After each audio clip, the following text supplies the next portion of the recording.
Brazilian president visited Moscow on Wednesday amid towering tensions over Russia's troop built upon Ukraine's border. Seated close to Ukraine's President Vladimir Putin, Brazil leader this time made no public mention of Ukraine but received a warm embrace from the Russian leader. We know it's so critical at this moment that not to engage with the country of Russia, given many conditions and effects. However, the Brazilian president decided to take the opposite way. But meanwhile, in the year of 2022, that marks another significant milestone between the relationship of China and the United States. For everything we are talking about today, it's so difficult to understand how should we unwrap the details. So that's why it's my great honor and privilege to invite Dr. Marcus de Freitas come back to the show. Dr. Marcus is a senior fellow at Policy Center for the New South, focusing on international law, international relations, and Brazil, and he's currently a visiting professor of international law and international relations at China Foreign Affairs University in Beijing, China. Dr. Marcus, welcome back to The Missing Piece. So good to talk to you and to see that you're shining and everything's all right with you. Thank you, Dr. Marcus. Now, let's get to the question. Again, as we mentioned before, I'm sure you're mindful the tension between Russia and Ukraine right now is still, if I can rephrase that, unpredictable. And the whole world is watching what is going to happen between those two countries, despite the fact that one side is more likely to invade another. But meanwhile, when everyone is trying to distance themselves away from this Russian leader, as I mentioned in the intro, Dr. Marcus, Brazilian president made the trip meet up with Vladimir Putin recently and discuss a lot more critical issues. From your perspective, Dr. Marcus, why do you think that Brazilian president decided to do that? And how do you think that conversation could impact this bilateral relation between the two countries today? I believe, Will, that the visit wasn't really an endorsement on what is taking place in Ukraine. I think that even though the president used the word solidarity, we extend our solidarity to the Russian people, I think was just a misuse of the word, because Brazil, based on its constitution, is a firm believer in international law, and the international law clearly affirms that after 1945, we should not have wars or occupations or wars to expand the territory. And that is ingrained in the Brazilian constitution too. So there are principles that Brazil follows in its international relations. Again, so it wasn't an endorsement of the situation in Ukraine. And we know there are historical reasons for the allegations that Putin has set for Ukraine. We know that there was a kind of a gentleman's agreement that NATO, which is a relic from the Cold War, would not expand into Eastern Europe. But they did. And, the Russians kind of make sense on the geopolitical aspect not to have an enemy with weapons directed to you. So I think that was the background. And the thing that happened is that Brazil is a member, is part of BRICS with Russia. We have a bank together. We have a relationship together. Brazil is a large buyer of fertilizers from Russia. We have interest in selling Brazilian meat to Russia. So I think that the relationship is a relationship between countries and between states. Governments come and go, but it was important for us to recognize that the relationship is mature, it can get stronger, and we should do whatever is necessary to get it stronger. It happened that the invitation came from the Russian government way before this whole thing started, and it would not make sense for the Brazilian president to postpone the trip, or even, say, okay, the United States wanted us to postpone it. That's an act of national sovereignty. It's a decision of the head of state and head of government. It doesn't make sense for you to say, okay, we're going to do this. We're not going to visit because somebody told us not to. So I think, overall, it made sense. I think that the timing may not have been the best, but I don't think that the visit should have been postponed. Dr. Marcus, again, as we mentioned before, not too long ago, I also talked to another international expert specifically regarding the characteristics of Vladimir Putin.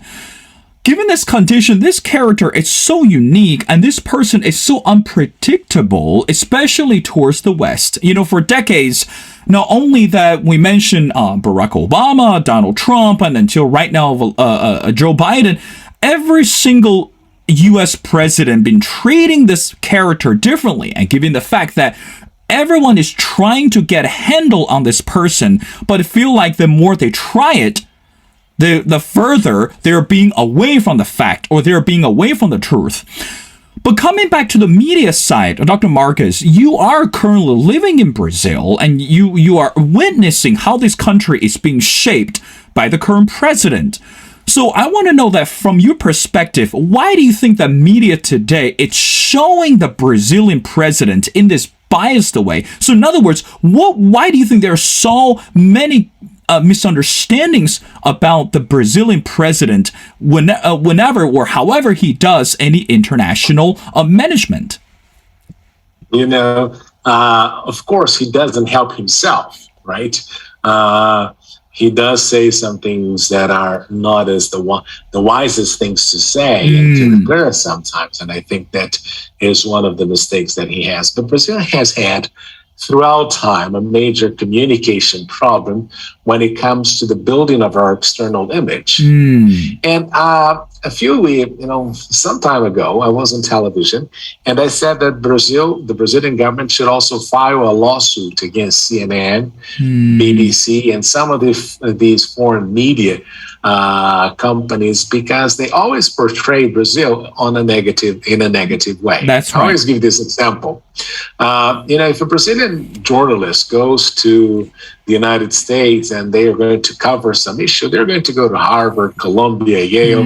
They're going to go to a top university, talk to somebody who has, a great understanding of the issue and all that. And they're always going to show nice places in the United States or in the UK or in Europe. Now, it's not what happens on the reverse side. Whenever there is something happening in Brazil, I always say that the BBC and CNN will talk to the most clueless person there is. You get the impression that they have a slum in the background. So I said that builds a negative image of the country. We do have a problem with violence. Brazil has a violence issue that needs to be taken care of, but it's not an impossible issue to deal with. And there are many things that are nice in the country to show. So I think there is this frenzy and this tendency sometimes just to overemphasize the negative. And, the president doesn't help himself by some of the things that he said. In the past, he was politically aligned with Donald Trump, who never had a good media coverage and all that. And of course, the media hasn't been very, very kind to him because the media had other political preferences based on some ideology that still permeates some of the members of the media. So I think that's the challenge that they have, and I think that's a problem that Brazil faces. But we have had a communications problem with the whole world for some time, and I think we need to improve it, even though it's hard. It may be hard to convince the major media venues that Brazil is a successful story, is an interesting country to invest. Brazil has its challenges, but there are more things that are positive for the country than what is actually perceived, right? And what is actually portrayed. And this president, he may have his own problems. We have an electoral cycle. We may have a new president, or he may be reelected, but we understand that the situations, and I think that it's not only the situation, but you should look into the country with different eyes and not necessarily what you just see on the television. Dr. Marcus, it's interesting that you mentioned at the beginning that both Brazil and Russia are in this BRICS. Again, it represents many countries. But today, that again, coming back from this Western Hemisphere, that when they see the growth of China, and then when they see this military exercise or the leadership role in Russia, and also they see this a partnership between China and Brazil. So, in a nutshell, that the West continue to see or continue to perceive those countries can be a major threat, either politically or economically, to the countries. Now, do you think today that when we look at the BRICS, when we look at those countries under globalization, do you think that really matters how the West is interpreting how those countries are growing? So in other words, should we actually care how Americans or other countries see China, Brazil, and Russia? How important is that? I believe that, I always say that you have countries that are in ascension and countries that are in decline. Usually the ones that are in decline will tend to try to hold the status quo. They want things to remain as they are, right? And they want to preserve the order based on the things that they had in the past, their contributions in the past and all that. But we know that the world is dynamic. What you have today is not necessarily, things are one way today. They're not necessarily going to be the same way tomorrow. That's right. Things change. And I think that the greatest challenge that some of the Western countries have is to understand that perhaps their timing has temporarily gone. And they may not be as influential or as powerful as they were in the past, which is a good thing, because it doesn't make sense for always the same people to hold powers and to hold the decision-making powers and all that. So I think that the ascension of, Russia, China, India, South Africa, which is part of the BRICS. I think it's a good thing. It's a welcome break. It's a welcome breath of fresh air in this whole thing, because for the last 70 years we had basically the same people making the same decisions affecting everyone else.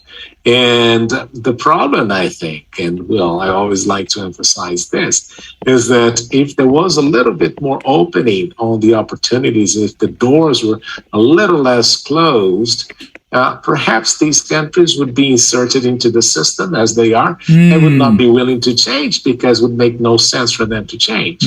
But the problem is that the door has remained closed. And they haven't been willing to open those doors. And we always say, power is not given, power is always conquered, because people want to keep the doors closed. And I think it's a bad thing that we have to see these things happening. And because, it creates a certain level of instability and all that, and this clash, which is not positive for the world at all. But I think that the ascension of, Russia, China, India, Brazil, and South Africa is a good thing for the world, right?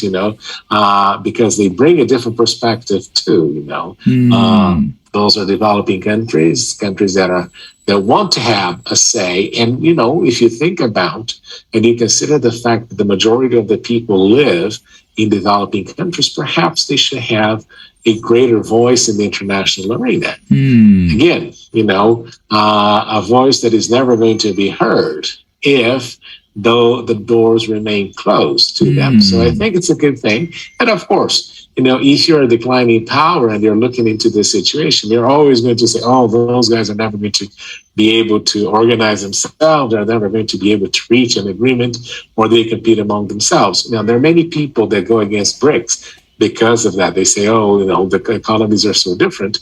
But I always like to emphasize, what is the relationship that you have between the American economy and the Italian, right? Italy is a smaller country, still part of the G7. Right. And those countries that compete among themselves, they have been able to find a common threat. And I think that's the challenge that BRICS have. But I think, the contribution that those countries can have is enormous. And particularly for the Americans, it's it's a welcome idea to have somebody else that you can rely on, right? You're not only subject to the same people who always come with the same ideas and the same requirements. You just want somebody to perhaps look into things in a different way. Right. Dr. Marcus, this month has been fairly busy for the country of China. And I'm sure that you noticed not only that just 2 days ago that China successfully wrapped up the Winter Olympics. And I think, to be fair, that the athletes across the continent thoroughly enjoyed this type of unification or this type of unity through sports. And also, meanwhile, as we discussed before the show, that this year actually played another significant role between China and U.S., which is marked the 50th anniversary for Richard Nixon, the former U.S. president, actually made the first trip to China in the year of 1972. But meanwhile, given the condition, Dr. Marcus, I'm sure that you are so knowledgeable about this, but the relationship between China and U.S. today, oh my goodness, if I can put in a modest way, there's no comparison with the 50 years ago when Richard Nixon met up with the current leader. So maybe this question sounds so easy or sounds so silly, but I still want to ask is, do you think it's necessary that we still celebrate the 50th anniversary for China and the U.S. just for the significance of the Richard Nixon's groundbreaking trip to China? Do you think it's even necessary at this moment that we should discuss this? Anniversaries and celebrations are always good because it makes you look into the past and look into the things that you had before and wonder why you do not have them now. I always like to say that what is the secret of happiness? You look into your happy moments, the happy moments you had in your life, and you try to reproduce them sometimes in the future, right? And you try to project some of the goals that you had in the past into the future. So I think anniversaries and celebrations are good for you to look back and see, what you did right and what you did wrong. So those dates are important in that sense, right? You do a deep analysis of where, why things are going well and where things got, distorted and things changed.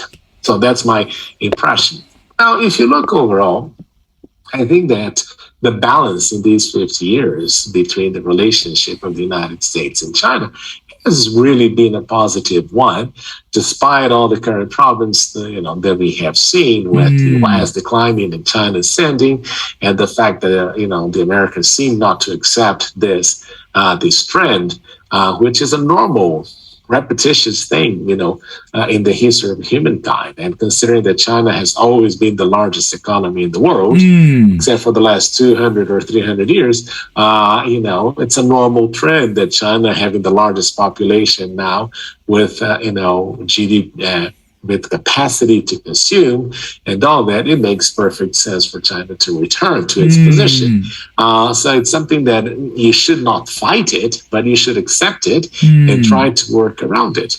But overall, you saw that, this relationship has allowed China to become a major exporter of products. Now China has conquered, no matter where you go in the world, you have Chinese products. I think that one of the great contributions of Americans to China was the issue of quality control and how to produce better stuff and all that. But one thing that wasn't expected, I think that's the sweat equity of the Chinese people that made it, is that the Chinese overwork, and the Chinese, once they decide to get to somewhere, and once they set up the goal, they just work towards it. And nobody was expecting that China would really change so much over the last 50 years. But I think, you cannot take away the contribution of the United States, to this process of building up or helping or working together with the Chinese to build up a country that is so successful. Of course, China, as a good student, has become the teacher, right? That's right. And I think that and that's one of the positive things when you look into China is that first, China was walking behind and then was walking by the side, and in some areas it's walking in front of the world. And I think that's the way things are. So when we look into this history of 50 years of relationship, we see the ups and downs. But I think that overall, at the end of the day, I think it has been a positive thing for China, and it has also been a positive thing for the United States. Dr. Marcus, recently that based on report, I'm sure that you might also notice that the country of Argentina just joined the One Belt, One Road initiative. And so a lot of experts within this international community continue to see this growth and the fast development between the China and the Latin American countries. So from your perspective, how significant is it for the countries such as Argentina and other Latin American countries cooperate with China under this Belt and Road initiative? And do you think that China today is taking this right strategy towards Latin American countries? When we see the relationship between the Latin American countries and the West, it's on the brink. So in other words, it's no longer effective. What is your take on that? I believe that's a good thing. For the longest time, we had the application of the Monroe Doctrine in the Americas, which is America for the Americans. And that was 1848, I think. That's when President Monroe declared that. Now, I think that opening up the continent to another great power with whom we do not compete. Latin America can supply many of the things that the Chinese need, and it's an important thing for us to not to rely exclusively on the United States or on the Europeans, because I always say this, and I mentioned even that in relation to Brazil. The gains that Brazil or Latin America can get from the United States and the European Union will tend to be marginal, right? There will not be major investments coming to the region from those two places in the world. But we can have substantial and exponential gains when we interact with China, just because of the size of the Chinese market and the fact that we're not competitors and we actually can learn from each other. And I think, for the process of industrialization, for, infrastructure and all those things that Latin America desperately needs, I think that China can really help a lot in the region. I always say, my favorite quote from China is "Build a road and get rich." Right? And that's one of the major challenges that Latin America has, is the lack of infrastructure that does not allow the region to be more productive and all that. So I think it's a good thing. Now, in the case of Argentina is going through a major economic challenge now. A result of some of the measures that they took in the past. So they're now paying for their mistakes in the past.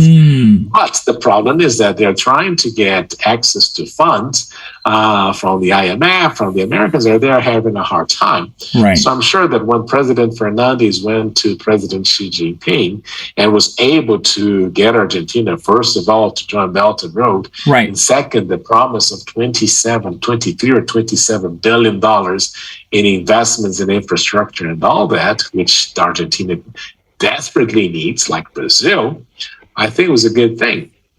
So,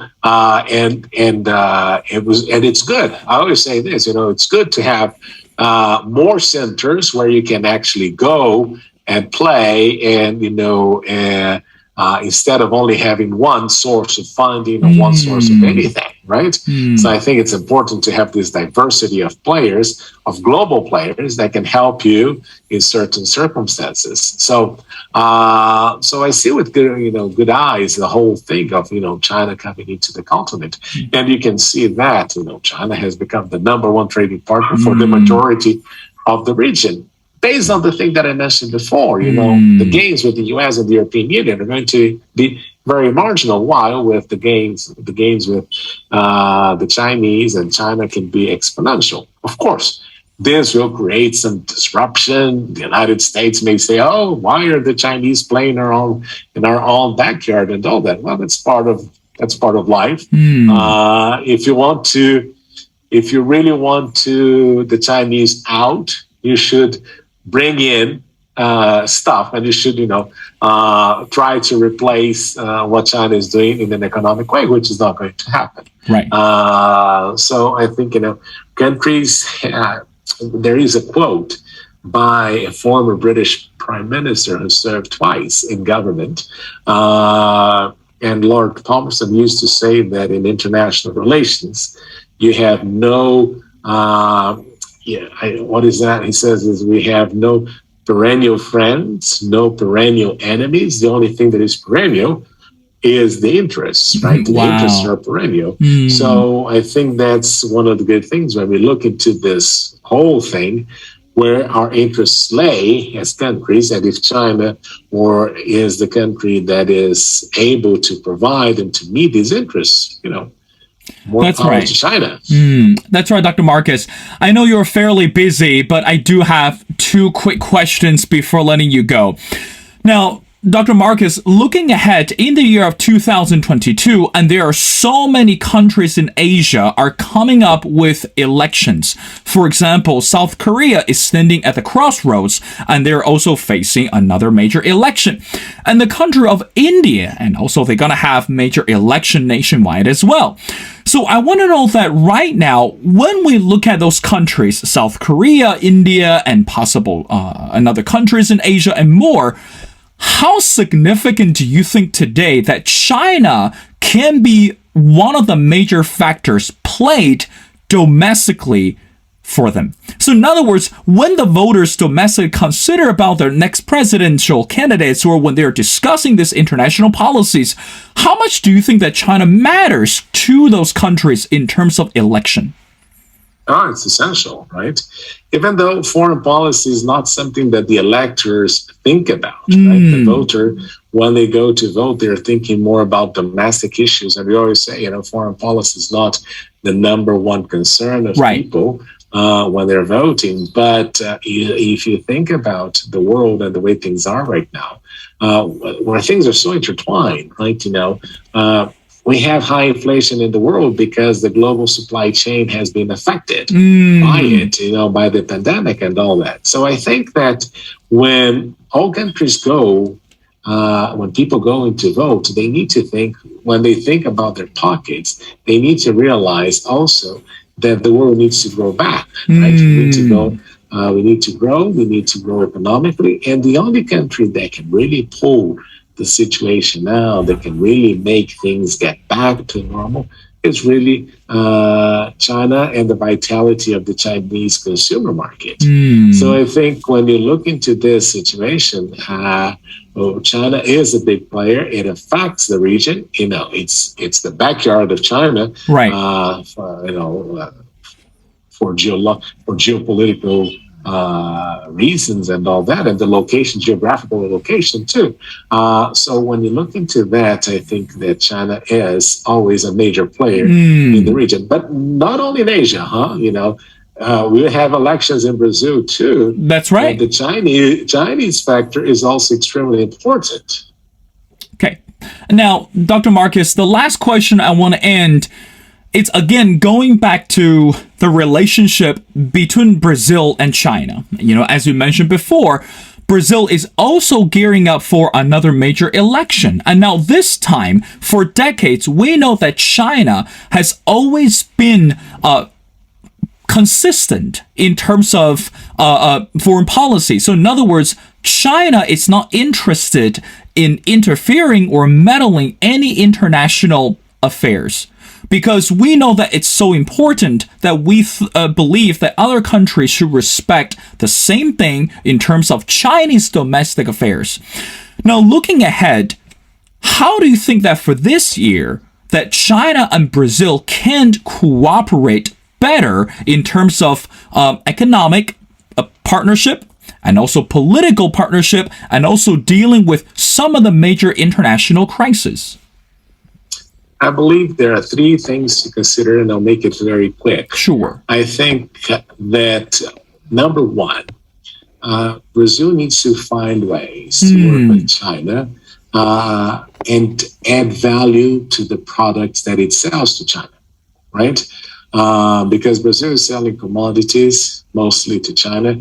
And I think it would be interesting if Brazil, together with Chinese companies or Chinese companies coming into Brazil, they add value to the products in Brazil. So, there is a positive aspect to improve the quality of your exports, the quality of your workforce. There are many benefits in that way. So I think that's issue number one. Issue number two, that is also relevant, is that we have to realize that China is not only the new kid on the block, but China is the most relevant player, in the block right now. And we need to find ways in which we can work together and line up our policies to meet with some of the Chinese needs so that the Chinese can correspond. And also, at the global governance aspect, we also are able to redesign some of the things that are not favorable to us. So I think that is an important aspect for us to find out the areas where we can address the issue of global governance in a way that is favorable to China, to Brazil, and also to the other minor players who do not have access to, to these big countries and all that. And the third aspect, I think, is that Brazil needs to start, and I keep saying that to Brazilians, we should treat China more as a partner than as a client, right? Because there are many people that look into China just as a country that is going to come and buy Brazilian products and all that. It's not the relationship that we should have. China is not a client of Brazil, but China should become a partner with Brazil, and we should work together to find ways in which we can exchange more trade and we can exchange more goods, we can sell more stuff, and we can also have more interaction between our peoples, because that's, I think, the essential part of building good relationship is when the Chinese get to know Brazil a little better, and when the Brazilians get to know the Chinese and China a little better, I think we can go a very far way in building a solid relationship that is going to, stay for ages.